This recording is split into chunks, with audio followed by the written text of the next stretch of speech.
All right, it's time for some Super Smash Bros. Brawl. Finally! Let's see if you can keep up this time. Ooh, I'm ready to wreck everyone. No mercy. Bring it on! Time to show off my Smash skills. So what are we gonna do today? Just free-for-all Smash or something else? Today we're doing a roast battle. I'll be the referee while the other four go head-to-head roasting each other. Bring it on! I'm ready to roast anyone who steps up. Oh, you're going down. Prepare for the heat. This is gonna be legendary. Let's see who's got the best comebacks. Oh, I came prepared. Y'all better not cry when I roast you into next week. All right, let the roast battle begin in 3, 2, 1, go! Oh, we're really doing this? Super Robot Monkey Team Hyperforce Go? More like Super Cancellation Monkey Show Nobody Knows.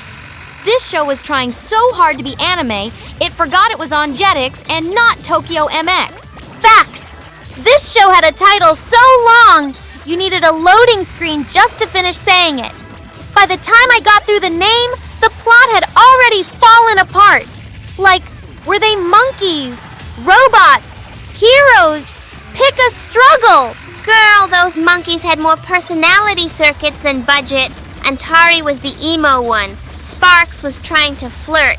Gibson talked like a rejected Siri update. And Nova, she had fists of fury and absolutely zero patience for this mess of a show. Let's not forget Cairo, the most bland, generic anime boy knockoff. He had that I'm the chosen one energy, but couldn't even choose a decent haircut. Bro looked like he got lost on the way to a Naruto audition. And don't even get me started on the villain. Skeleton King? He sounds like something a 5-year-old made up while chewing on a crayon. Like, oh no! Spooky bones and vague evil plans. Groundbreaking. Yeah, the whole show was giving. Saturday morning, but on a budget. Jetix really said, let's throw Power Rangers, Beast Wars, and Dragon Ball Z into a blender and hope no one notices the sparks. It was like the writers watched one anime, took NyQuil, and dreamed this show. The pacing was wild. Episode 3, Goofy Monkey Hijinks. Episode 4, Existential Cosmic Dread. Pick a tone, babes. Look, I'll give it one thing. The intro theme slapped. But so did my remote when I changed the channel to anything else. I'd rather rewatch Mucha Lucha on loop than sit through one more Robo-Monkey meltdown. Let's talk about that animation style. Every frame looked like a PS2 cutscene that forgot to render shadows. You'd think with Hyperforce in the title they could afford some hyper budget. Girl, don't forget the awkward 3D sequences. It looked like they tried to flex but ended up serving Wii Sports but make it Space Monkeys. I've seen Roblox obbies with more fluid choreography. And their base was called the Super Robot? Like, oh wow, that's real creative. What's next? Evil Castle of Badness? Come on, even Dora the Explorer had more compelling set design. Bruh, and they really had a character named Gibson. What, was Dell or Compaq taken? He talked like he swallowed Wikipedia and still couldn't make sense.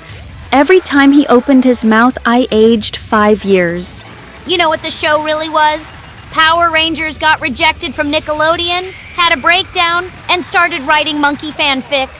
Teamwork makes the dream work. Only works when your team isn't 75% malfunctioning simians. All right, for savage one-liners, deadpan delivery, and a literal ghosted mic drop.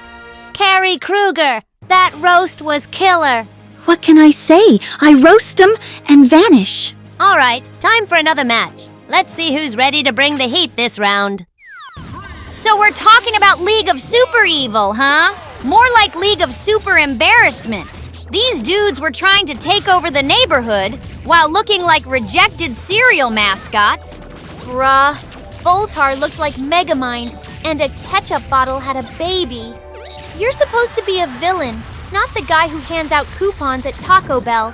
His evil plans had less impact than my broken phone alarm. And don't get me started on Dr. Frog. He sounded like he gargled his own voice lines and had trauma from a rubber ducky. This man was a scientist with 0 W's. Not even his voice actor believed in him. Red Menace? He was built like the Kool-Aid Man's shy cousin. Dude brought snacks to evil missions. You know it's bad when the villain shows up with a lunchbox and hugs. He wasn't evil. He was giving teacher's helper on a field trip. And Doomageddon? A demon dog who spends more time teleporting than doing anything useful. He's supposed to be a beast of destruction, but all he did was disappear like the show's budget. The plots were wild. We're gonna block the sun! We're gonna steal the TV remote! This wasn't world domination. This was grounded 12-year-old behavior with CGI lighting. The animation looked like it ran on a toaster. I've seen smoother graphics in a Wii game cutscene. And don't lie, you only watched it because nothing else was on after Grossology. Honestly, this show tried to be Invader Zim's weird Canadian cousin and failed. It was like Despicable Me, but without the Gru, the budget, or the jokes. Let's talk about the evil lair. Girl, it was literally a suburban house. You can't call yourself super villains when your lair has a recycling bin out front. I've seen Girl Scouts with more intimidating headquarters. And the name, League of Super Evil, sounds like a group chat made by kids in detention trying to sound tough. What's next? Legion of Minor Mischief?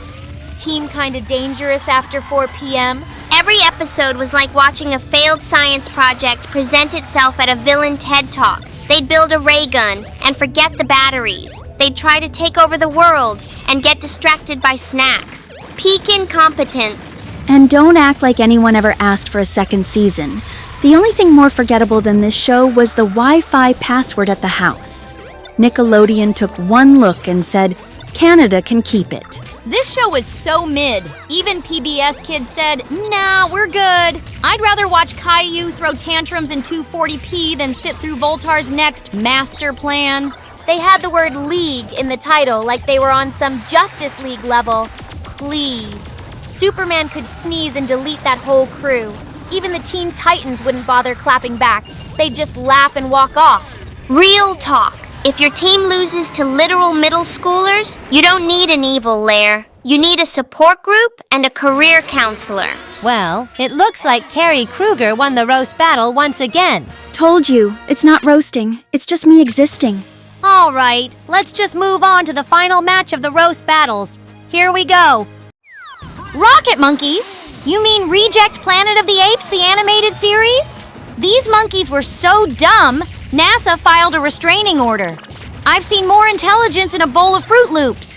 Seriously, Gus and Wally had one brain cell between them, and it was on vacation. Their idea of a space mission is eating slime and exploding toilets. Even the minions from Despicable Me looked at them like, dang, y'all all right? That animation was so janky, I thought my screen was buffering on every frame. Everyone moved like they were animated in Microsoft PowerPoint.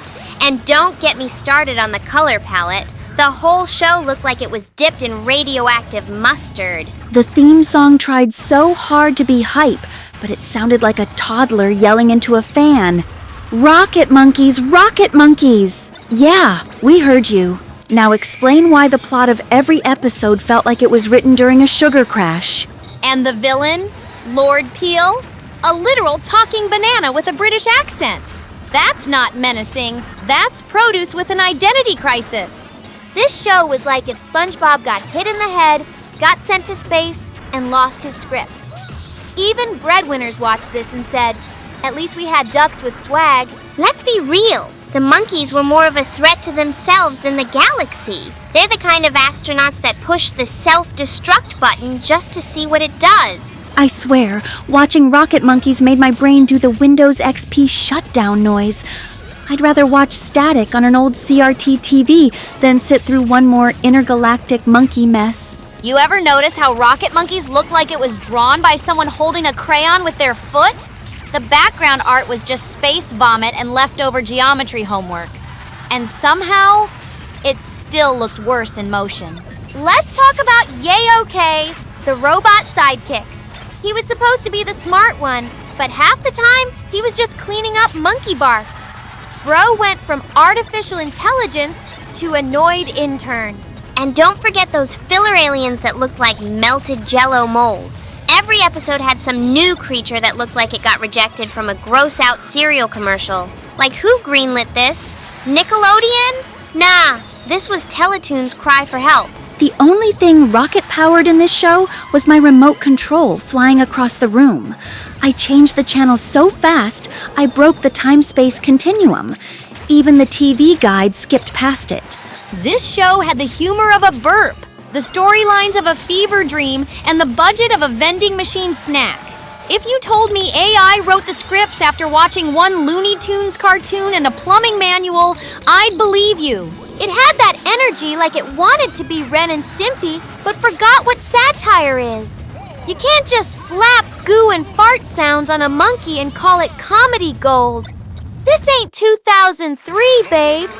Well, it looks like Carrie Krueger finally took the win against Bessie Higgenbottom, Unikitty, and Lisa Simpson for the third time. I didn't even try. Imagine if I cared. Can't handle it?